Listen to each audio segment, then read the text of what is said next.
ही घटना दिवाळीच्या अगोदर घडलेली आहे। असं या घटनेत काय झालं अक्षरशः तुमच्याही अंगाचा थरकाप उडेल। बाजूलाच केस आणि अंतर्वस्त्र पडली होती। मग त्या अंगणवाडीत रक्ताचा सडा का झाला होता ते पहा। चॅनलवरती पहिल्यांदा आला असेल तर गुन्हेगारी वाचना या चॅनलला तुम्ही जरूर सबस्क्राईब करून घ्या। शिवनेरीवाडी हे एक शांत आणि हिरवळ आणि छोटंसं गाव होतं। आता गावातील अंगणवाडी तशी जुनी होती, पण अंगणवाडी सेविका सुमती रमेश लोखंडे यांच्या उत्साहामुळे ती नेहमीच मुलांच्या किलबिलाटाने गजबजलेली असे।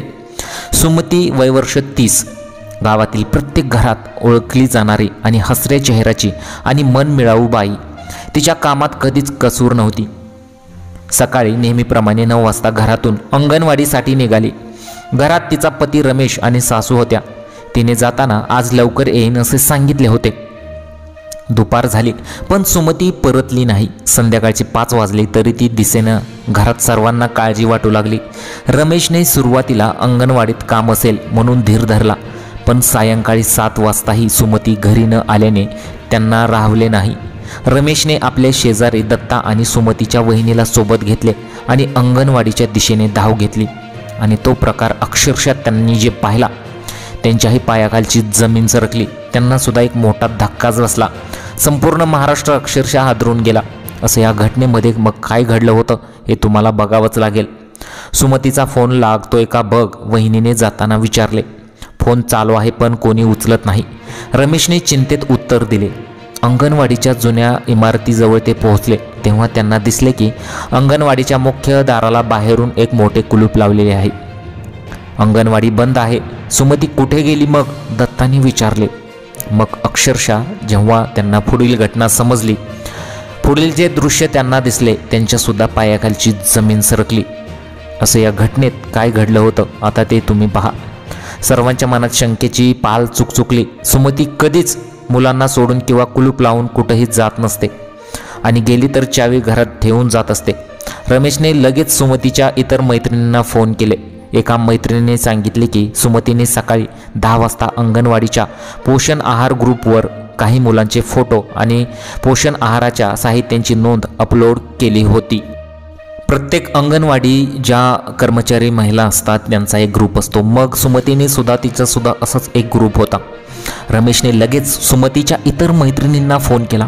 एका मैत्रिणीने सांगितले की सुमतीने सकाळी 10 वाजता अंगणवाडीच्या पोषण आहार ग्रुपवर काही मुलांचे फोटो आणि पोषण आहाराच्या साहित्यांची नोंद अपलोड केली होती, म्हणजे ती सकाळी अंगणवाडीत होती।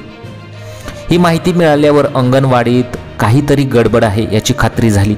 रमेशने आणि दत्ताने मिळून ग्रामस्थांना बोलवले। 10-12 लोक जमले आणि त्यांनी तात्काळ ते कुलूप तोडले।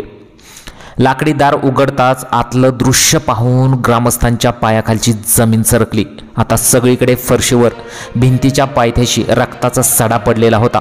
अंगणवाडीचे ते छोटेसे वर्गगृह एखाद्या कत्तलखान्यासारखे दिसत होते।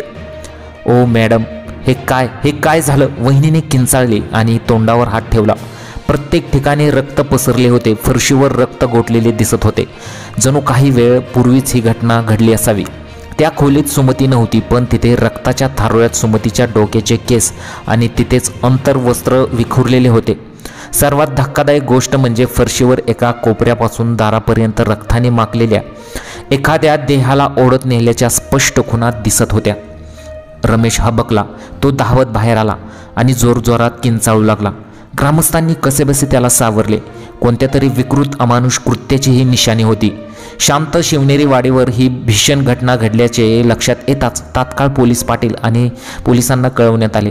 पोलीस पाटील यांनी नगर तालुक्यातील यशवंतपूर पोलीस ठाण्यात फोन करून ही माहिती दिली।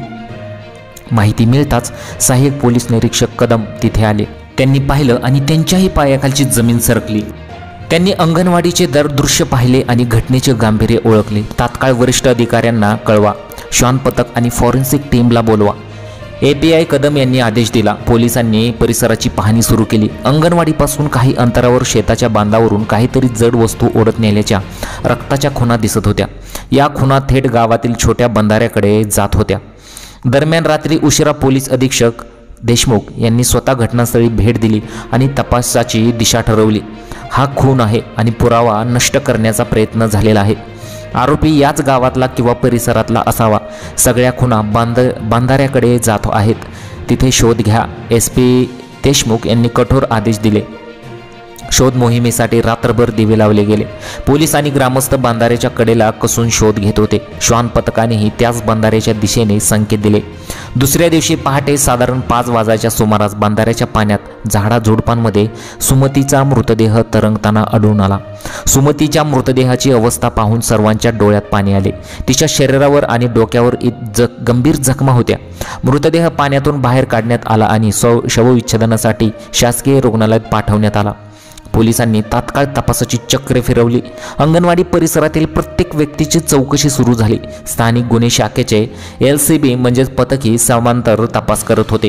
पोलिसांना तांत्रिक विश्लेषणातून आणि गुप्त खबरीतून एक माहिती मिळाली. अंगणवाडीच्या अगदी जवळ राहणारा आणि ज्याची मुलगी सुमतीच्या अंगणवाडीत शिकत होती असा विठ्ठल गंगाराम शिंदे नावाचा एक तरुण संशयाच्या फेऱ्यात होता.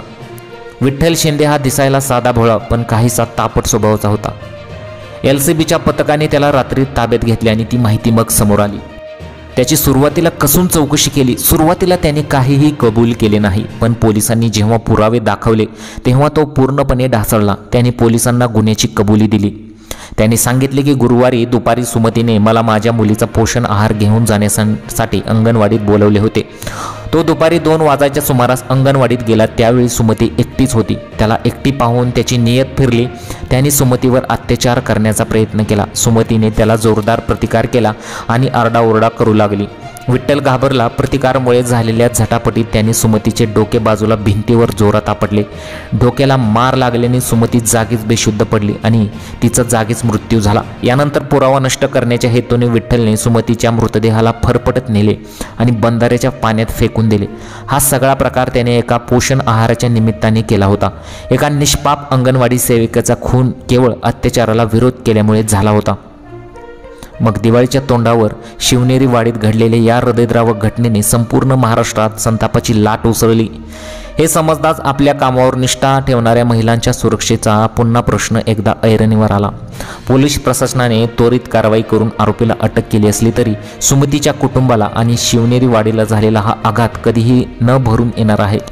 खरोखरच महाराष्ट्राची परिस्थिती जी आहे ती आता बिहारसारखीच झालेली आहे. बिहारमध्ये ज्या घटना घडत असतात, अक्षरशः बिहारमध्ये कोणत्याही थराच्या घटना घडत असतात आणि त्याच घटना आता महाराष्ट्रामध्ये सुद्धा घडू लागलेल्या आहेत. महाराष्ट्रात खरं तर महिला किंवा तरुण मुली ज्या आहेत ते सुरक्षित नाहीत. याला सर्व कारणीभूत कुठेतरी तरुण मुलं आहेत किंवा त्यांच्यावर जो फिल्मी किंवा सिनेमाचा परिणाम होत असतो किंवा इतर काही अनेक गोष्टींचा परिणाम असतो. संगतीचा सुद्धा जास्त परिणाम असतो. एखादा मुलगा टवाळखोर असला की त्यातील सर्व मुलं जी असतात त्याच प्रकारे टवाळखोर बनत जातात आणि पुढे मग अशा घटना घडत असतात. खरं तर पालकांनी आपल्या मुलांना लहानपणापासूनच चांगले संस्कार दिले गेले पाहिजेत. खरं तर महिलांना कशाप्रकारे महिलांकडे आपण त्या वाईट नजरेने बघितलं नाही पाहिजे असे सुद्धा जे धडे आहेत ते लहान मुलांना आधीपासूनच दिले गेले पाहिजेत. तर अशा घटना प्रचंड महाराष्ट्रात वाढत चाललेल्या आहेत. तुम्हाला या घटनेबद्दल काय वाटतं? तुमच्या प्रतिक्रिया आम्हाला कमेंट बॉक्समध्ये जरूर कळवा. गुन्हेगारी वाचना या चॅनलवर तुम्ही पहिल्यांदा आला असेल तर जरूर सबस्क्राईब करा.